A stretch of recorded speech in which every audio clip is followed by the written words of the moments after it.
Bonjour à tous, je suis très heureuse de vous retrouver autour de cette nouvelle lune du 12-12-2023. Non, je ne vous parlerai pas de portail, désolée. Non, en fait, simplement que c'est une nouvelle lune en Sagittaire, Soleil, Lune, Mars en Sagittaire, tout ça au carré de Neptune. Donc, on va regarder ensemble qu'est-ce que ça veut bien nous raconter. Et simplement, si tu as envie de passer le solstice d'hiver en ma compagnie, que ce soit en présentiel à Montréal ou en ligne, reste bien à la fin parce que j'ai de quoi te raconter. Voilà. Donc, on va regarder la carte tout de suite sans plus attendre. J'espère que vous allez bien. L'air de rien, ça fait pas si longtemps que ça qu'on a fait, de la semaine de la dualité à l'union. J'ai fait exprès, hein, j'ai laissé oui, il y a la carte qui est là, mais j'ai laissé la dernière conférence, disponible.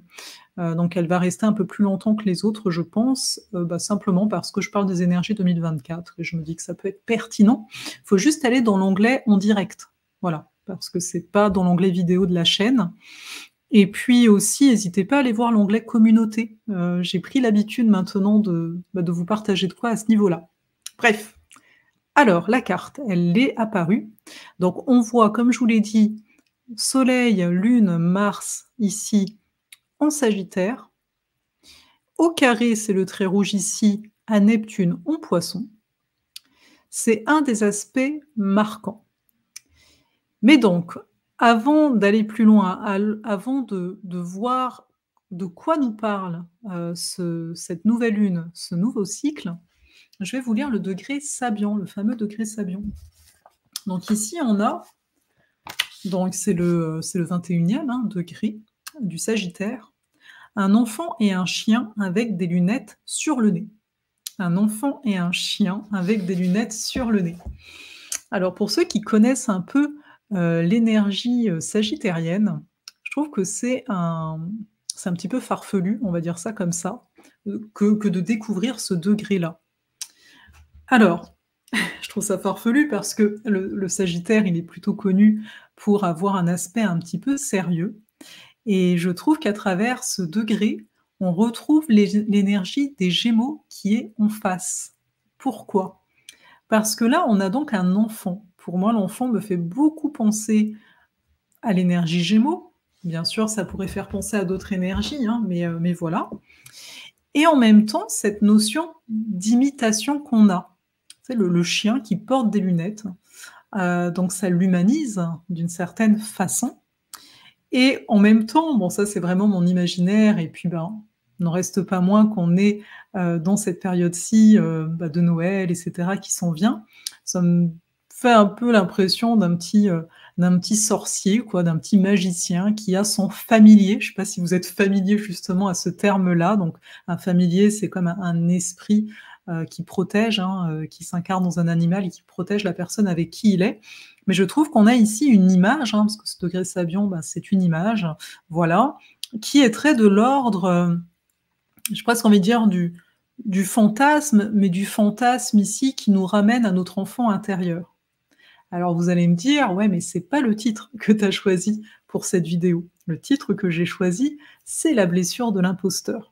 Parce que là aussi, on pourrait se dire, sous ces aspects un petit peu ludiques, on a quand même une imitation.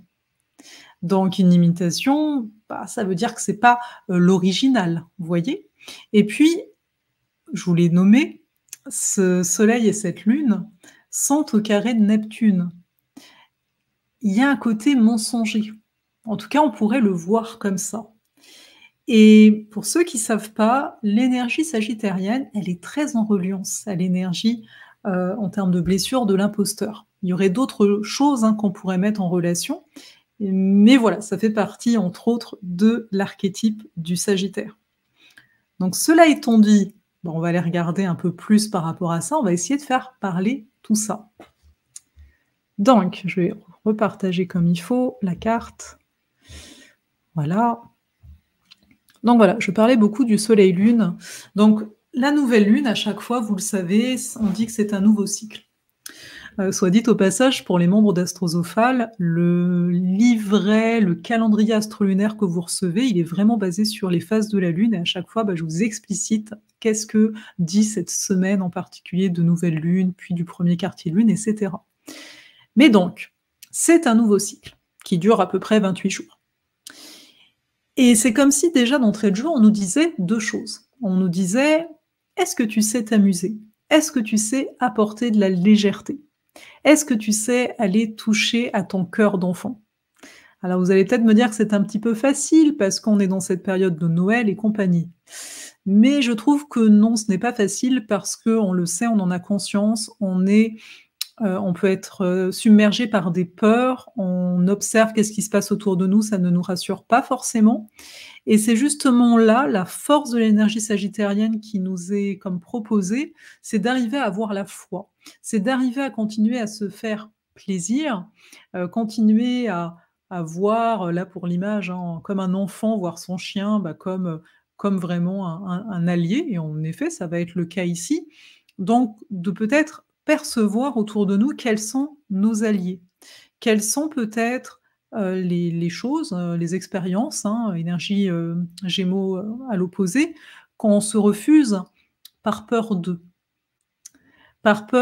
prendre un chemin et de se tromper, par peur de se croire, supérieur ou de se croire, voilà, au-delà de tout ce qui peut se passer, donc un peu la notion d'imposteur et donc se tromper ou avoir l'opprobre, sur nous quelque part. C'est comme si on allait nous huer par rapport à qu'est-ce qu'on va bien vouloir faire et je trouve que c'est un exercice qui est pas évident, qui est pas évident de maintenir la foi, de maintenir sa propre foi et de la maintenir face, à d'autres qui, ne sont pas, sur la même longueur d'onde, qui, alors pour des réelles raisons ou pas, parce qu'on a tous une tendance optimiste, pessimiste, réaliste, vous appelez ça comme vous voulez et je trouve que c'est d'autant plus, pas évident de dire aux autres: «Eh viens, viens, on va vraiment pouvoir créer quelque chose». Parce que l'énergie sagittaire, elle nous rappelle que nos croyances font énormément et c'est le propre, hein, de cet axe Sagittaire-Gémeaux, c'est de nous rappeler que qu'est-ce qu'on se raconte crée notre réalité. Mais également, parce que le Sagittaire, c'est une énergie qui nous pousse à partager. Les Gémeaux, c'est une énergie je parle du Gémeaux, hein, tout simplement parce que c'est l'axe en face et on travaille en axe pour ceux qui se poseraient la question. Donc c'est une énergie qui nous amène à créer du lien, en fait. Donc une des grandes questions encore, de cette nouvelle lune, c'est: quelles sont les personnes que tu fréquentes le plus? Auprès de qui te sens-tu proche? Et est-ce que tu fréquentes ces personnes avec lesquelles tu te sens proche en termes de la pensée, hein, en termes de croyances? Est-ce que tu dis que, oui, bien sûr, tu crois que tout est possible, mais dans les faits, tu te fermes des portes? Dans les faits, en fait, tu as plus de peur que de foi. Ici, c'est pas un jugement parce qu'on pourrait le croire, hein, avec l'énergie sagittaire, on pourrait être facilement porté à juger son prochain, à juger soi-même et justement, j'aimerais plutôt amener chacun parce que là, le bel aspect de ce carré Neptune, c'est de dire: «Mais à un moment, oui, tu as pu t'illusionner, oui, il y a peut-être des choses, tu attendais que ce soit waouh et en fait, c'est pas si waouh que ça, mais est-ce pour autant que tu dois abandonner tout espoir? Est-ce que pour autant tu dois, pointer du doigt ton voisin qui lui a l'air, parce qu'on ne sait pas, a l'air, d'aller mieux, a l'air de mieux se porter? Est-ce qu'on ne pourrait pas ici choisir qui est-ce qu'on va imiter et surtout dans quelle intention on va décider d'imiter une personne ou une volonté de vivre une situation ou une autre? Faut bien voir que un imitateur, au-delà du côté, comme je le nommais plutôt au début, le côté peut-être un peu mensonger et cetera. Un imitateur, c'est aussi quelqu'un qui fait rire et l'image en tant que telle, moi, elle m'inspire plutôt un sourire que des peurs et cetera.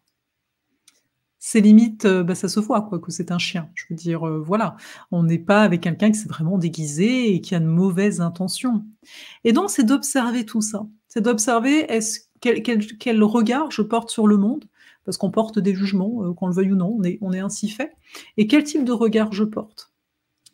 Donc ça, c'est vraiment déjà donc soleil, lune ici. Il y a vraiment un besoin d'expansion, hein, là aussi je l'ai de façon plus basique, hein.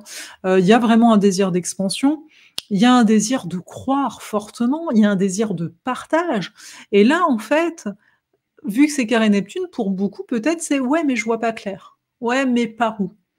Bah, bien sûr qu'on voit pas clair. Si vous avez vu la vidéo 2024 de la dualité à l'union, les grands mouvements de 2024 donc, je parlais notamment de Saturne en Poisson. Voilà, je vous dis ça si ça vous intéresse. Mais bien sûr que c'est un petit peu flou. Mais d'où le côté: qu'est-ce qui te ferait du bien? Qu'est-ce qui te permettrait de changer? On est dans des signes mutables, hein. Le changement, il est là. On dit souvent: «Il est à notre porte». Même des fois, il est beaucoup plus à notre porte qu'on le croit, dans le sens, il peut se passer n'importe quoi, même dans une minute.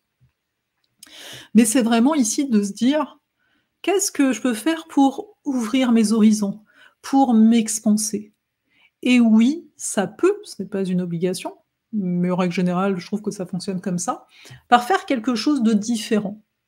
Je parlais de la notion d'originalité, tout à l'heure, hein, je l'ai nommé là quand je parlais du degré Sabian en tant que tel, donc c'est de voir ça. Qu'est-ce qui m'amène cette originalité? Quand je dis originalité, c'est par rapport à soi. C'est cette chose que c'est peut-être pas le moment de le faire, mais en fait, je me rends compte qu'il y a que ça qui me donne du sens. Parce que ça aussi, avec cette nouvelle lune là, donc on est toujours là, hein, nouvelle lune en Sagittaire, il y a un appel de se donner un nouveau souffle, un nouveau sens. Ah oui, chaque année, on a une nouvelle lune en Sagittaire et oui, à chaque année, on certains vont parler des bonnes résolutions.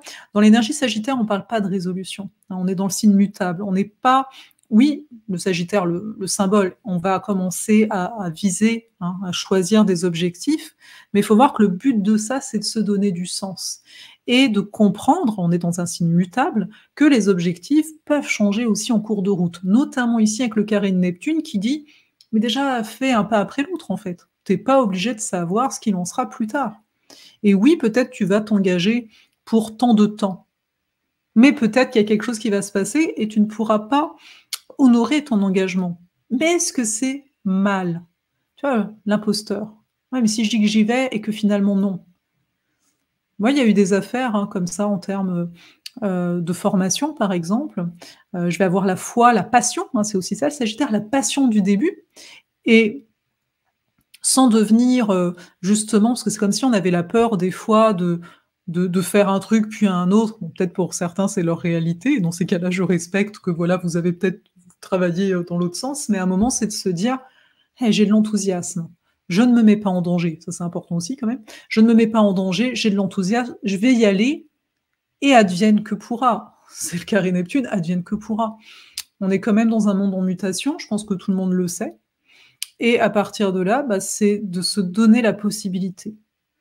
Parce qu'en prenant cet engagement, peu importe lequel, hem, bien sûr, il y a peut-être cette crainte que je n'irai pas jusqu'au bout de cet engagement. Je pense à quelqu'un qui commencerait des études et qui se dit: «Bah, je suis pas sûr de que je veux vraiment faire ce métier ou quoi que ce soit», mais à l'heure actuelle, c'est vrai que c'est ça qui m'appelle, par exemple, voilà. Eh bien, soyons là, parce que, bah, c'est là que nous sommes, en fait, tout simplement. Et donc de ne pas avoir peur d'être un imposteur. Tu sais, c'est comme quelqu'un qui me dirait: «Oui, mais» notamment, ça touche beaucoup d'entrepreneurs, beaucoup de thérapeutes, hein. «Oui, mais qui est-ce que je suis, moi, là, pour, aider les personnes avec leurs blessures? Moi, j'ai encore plein de blessures». Et tu en auras encore jusqu'à la fin de tes jours. Je veux dire, donc à un moment, c'est simplement de se dire: «Mais c'est par l'expérience». L'énergie Gémeaux, l'énergie d'en face, ça va être par l'expérience que petit à petit, ben, on va avoir des exemples, que petit à petit, on va plus maîtriser, qu'on va devenir l'expert que de base on est d'une certaine façon. Quand je dis ça, c'est que quand on se tourne vers certains métiers, il y a une étincelle, il y a quelque chose et elle demande qu'à grandir et elle grandit si on expérimente, si on s'y met. Moi, quand je vois, là, il y a certaines choses, je me suis engagée il y a 1 an, bah, voilà, je savais pas si j'allais aller jusqu'au bout, bah, là, c'est le cas et je me dis: «Waouh, c'est quand même beau». Donc donnons-nous, en fait, cette chance-là d'engagement propre au Sagittaire. Le Sagittaire, il a pas peur des voies qui sont longues. Il a pas peur de ça. Il y a une sorte de conscience, alors oui, pour certains, il peut y avoir de la rigidité, il va falloir que j'aille jusqu'au bout coûte que coûte, ça c'est une autre affaire, mais il y a un genre de conscience que ça fait partie, on dit, de la philosophie de vie. À un moment, c'est ça aussi, ça devient une philosophie de vie, quelque chose que Je fais régulièrement, c'est une philosophie de vie. Moi-même, l'astrologie, c'est une philosophie de vie. Depuis mes 7 ans, bah, c'est là tout le temps dans mon esprit, quoi. C'est pas une fois de temps à autre et c'est correct aussi si c'est une fois de temps à autre, dans le sens où pour certains, il y a certaines affaires, bah, c'est une fois de temps à autre, mais aujourd'hui, ça fait énormément. Donc de voir ça, de percevoir ça à l'heure d'aujourd'hui, que les parce que je sais qu'il y a une enfin, je pense savoir qu'il y a, hem, des une peur de l'engagement qui est présente et on va le voir avec ici une autre planète, on va un petit peu décoller de là. La particularité, je reviendrai sur Mars après, je pense. La particularité, du Sagittaire et des Poissons, là, sur le coup, c'est que les 2 sont gouvernés par Jupiter. Premier maître des Poissons, Jupiter, et c'est le maître du Sagittaire, voilà, de base. Et donc, OK, c'est un carré, mais tout ça se retrouve avec un Jupiter Taureau. Jupiter Taureau, rétrograde, hein, toujours actuellement, il redeviendra direct à la fin du mois, genre le dernier jour du mois de décembre, qui se retrouve opposé à Vénus, qui est la planète qui le maîtrise. Et elle-même, elle est maîtrisée par Mars. Donc on reviendra sur Mars après. Donc ça nous dit quoi? Jupiter, vous savez, il reste là à peu près 1 an, OK? Et donc, ben, on a vu, hein, c'est la notion au niveau de tout ce qui est matériel, de la surconsommation en règle générale, mais c'est aussi, à mon sens, redonner du sens à notre incarnation, côté Taureau. On n'est plus dans un Jupiter Bélier qui voulait donner une nouvelle direction, tu vois? On va ouvrir pour trouver une nouvelle voie. Là, on est ton incarnation dans le concret, là, qu'est-ce qu'il en est? Et c'est pour ça que je vous parlais d'engagement, parce que le Taureau, c'est le signe qui choisit. Et je pense, vous me direz, hein, en commentaire, ça peut ne pas vous parler, c'est correct aussi, hein, mais que ça peut être dur de faire des choix et je parle pas des grands choix de vie, je parle de petits choix. «Ah, ici, j'embarquais pour, telle chose là, c'est tant par mois». «Ouais, mais bon, si je fais ça, je fais peut-être pas ça». Et c'est là la force, du Sagittaire, c'est de dire: «Mais en fait, il y a quelque chose à ouvrir au niveau de ta conscience pour que tout soit possible». Tout, on s'entend, encore une fois, on n'est pas dans le Gémeaux, on n'est pas dans l'éparpillement, OK? On est vraiment dans qu'est-ce qui fait sens pour toi? Qu'est-ce qui te donne de l'enthousiasme? Et surtout Jupiter Taureau, il cherche une forme de plaisir aussi là dans l'équation, hein. Donc, c'est de comprendre ça. L'engagement est important, faire des choix est important. On en est là pour avoir le changement, il faut faire des choix. Tu fais pas de choix, tu bouges pas.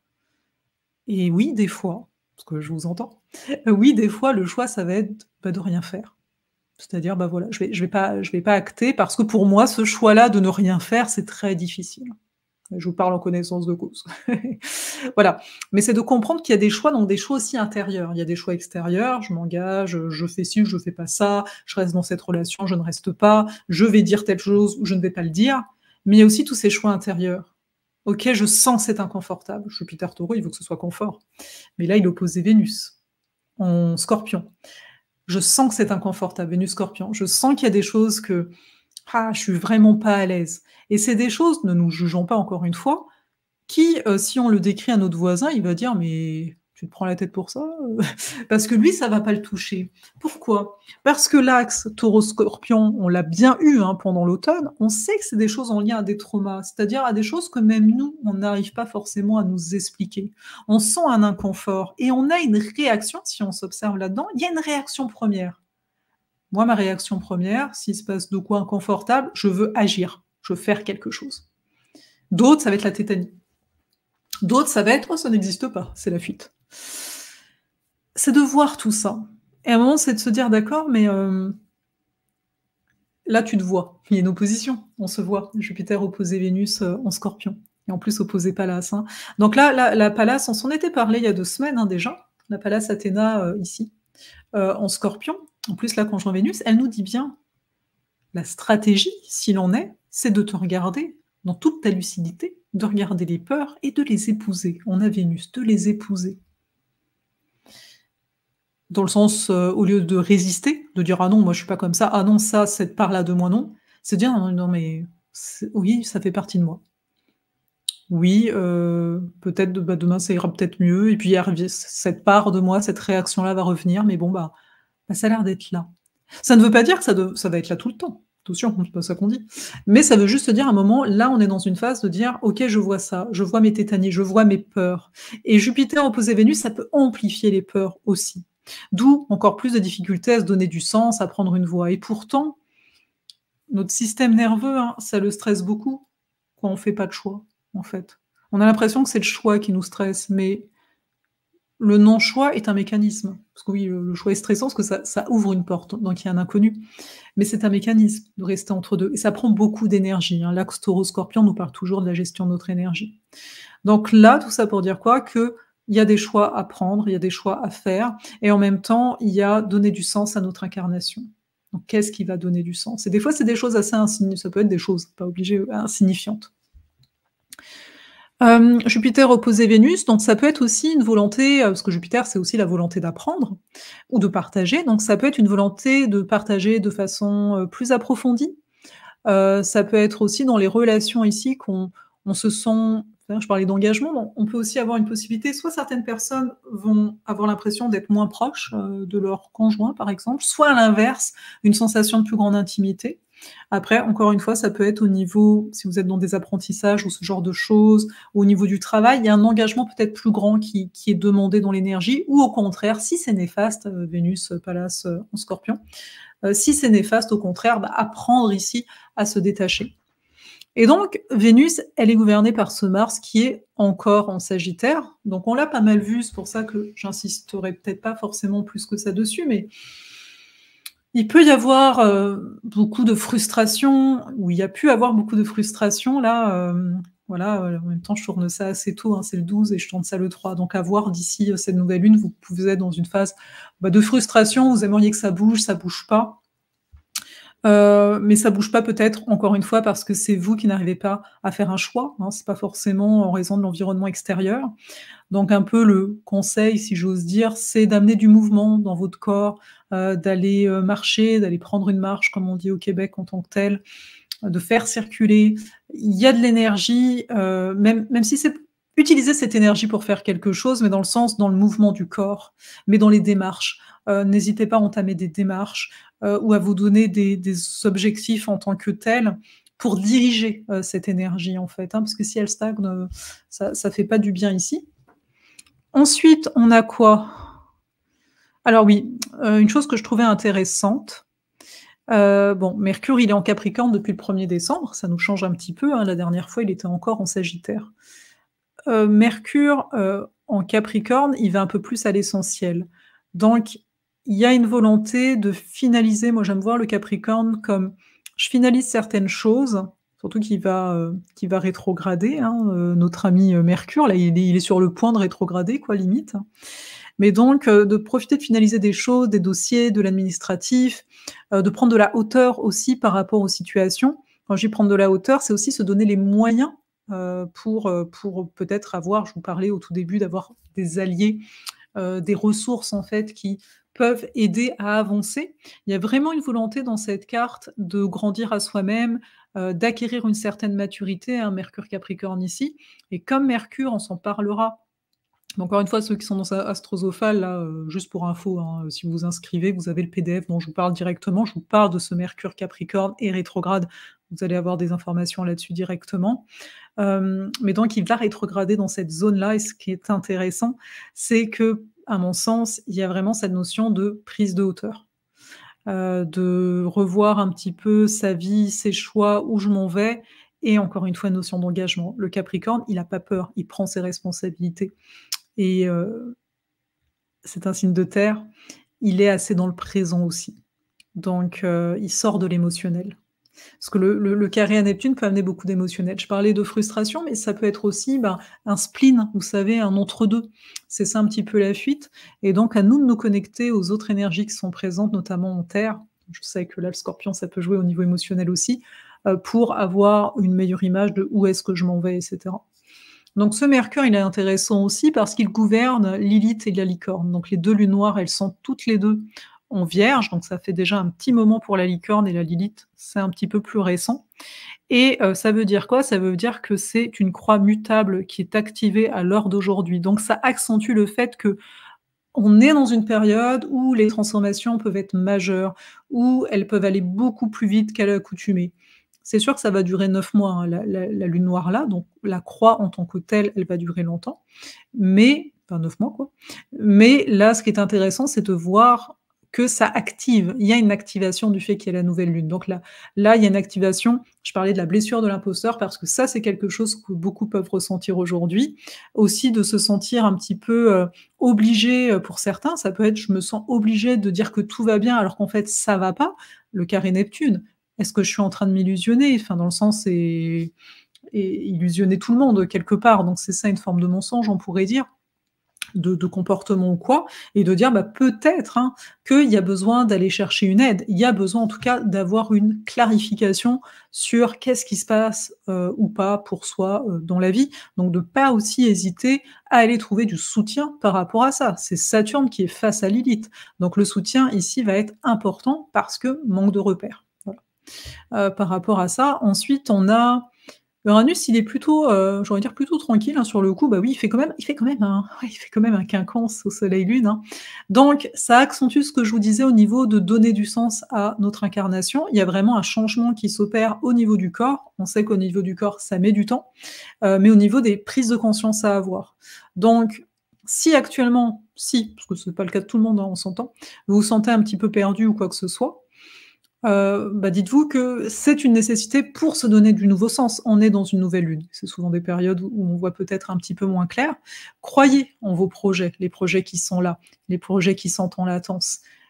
Parlez-en aussi, mais de façon quelque part peut-être un petit peu concise ici avec ce Mercure Capricorne, de dire: «Mais voilà, moi je te dis, il y a ça, voilà, je suis pas dans mon émotionnel, mais après à toi de ne pas l'être pour entendre ce qui est dit». Mais il y a quand même beaucoup de feu, donc pas mal d'enthousiasme aussi, hein, donc voilà, faut faire la part des choses, j'ai envie de dire, avec tout ça. J'espère que je vous ai pas perdu, hein, vous me direz en tout cas comme d'habitude. Je vais m'arrêter là, je pense qu'elle est assez longue là sur le coup la vidéo. Donc voici, donc n'hésitez pas en commentaire à me dire qu'est-ce qui résonne moins. Donc pour résumer, hein, c'est une nouvelle lune, donc nouveau départ, peut-être un peu moins de visibilité. Pour certaines personnes, il y a peut-être beaucoup de d'énergie, hein, à diffuser, donc dans ces cas-là, il faut canaliser l'affaire. Et pour d'autres, bah, c'est peut-être un peu plus, ouais, j'ai du mal à y aller, à manifester et tout ça. Et donc c'est de vous regarder là-dedans, dans les peurs qui sont là, et de vous dire: «Mais attends, mais c'est quoi qui me ferait vraiment super plaisir à l'heure actuelle? De quoi j'ai vraiment besoin?» Tu vois? Donc voilà pour ça. Donc si vous êtes là, si vous restez en tout cas là, je vais juste vous parler du solstice qui s'en vient, le 21 décembre, et je voulais juste vous dire, je vais vous le dire à chaque fois parce que là les portes elles sont ouvertes jusqu'au 21 décembre justement pour Astrosophal et Astrofundis. Donc c'est un nouvel espace que j'ai créé qui est ici, pour l'année. C'est comme une formation continue, j'ai envie de dire. Vous avez accès à plein de choses en vous inscrivant, mais c'est surtout, bah, justement pour apporter de la clarté, de façon régulière, pour qu'on se motive. À chaque mois, on se retrouvera autour d'un direct. Vous aurez, bah, le PDF là, pour chaque mois. Quand je dis PDF, ça ressemble plus à un magazine qu'autre chose, dans le sens où, bah, je suis très contente du visuel et de la pertinence en fait, pour que vous ayez les infos pour justement vous soutenir au fur et à mesure de cette année qui s'en vient. Et à chaque fois qu'on se verra, je vous accompagnerai, par rapport à votre carte du ciel. Je veux dire, c'est quand même pas rien. C'est une façon de travailler avec moi, bah, qui est beaucoup plus accessible en fait, vu que je propose beaucoup moins d'individuel et cetera, et que c'est un autre type de travail maintenant que je vais vous proposer aussi en individuel. Et voilà. Donc hésitez pas à aller vous renseigner, à lire tout ça. Si vous avez des questions, venez me voir, et notamment, que vous fassiez partie d'Astrosophal ou pas, le 21 décembre, il y a les portes de Janus. Donc c'est pour célébrer, honorer ensemble le solstice d'hiver. Si vous faites partie d'Astrosophal, c'est inclus pour vous, et sinon, si vous voulez juste venir pour les portes de Janus, eh bien c'est possible. Donc il va y avoir un soin, bien entendu, un soin d'alignement, un soin d'intégration à cette occasion. On va se parler des énergies, 2024, mais pour les membres d'Astrosophal, si vous êtes dans l'infolettre, vous verrez, je vous prévois une petite surprise, rien que pour vous. Donc voilà, une surprise un peu plus individuelle, mais je n'en dis pas plus, je laisse un peu de suspense, voilà, mais voilà, vous irez voir pour les portes de Janus, ça me fera super plaisir que vous soyez là. Et puis pour Montréal, donc ça c'est en présentiel, le 16 décembre, c'est un samedi. Il y a les mystères du ciel, donc ça va être je serai accompagnée de Lucie qui pratique le chamanisme et qui est professeure enseignante de yoga. Il va y avoir un vous savez les concerts de bol?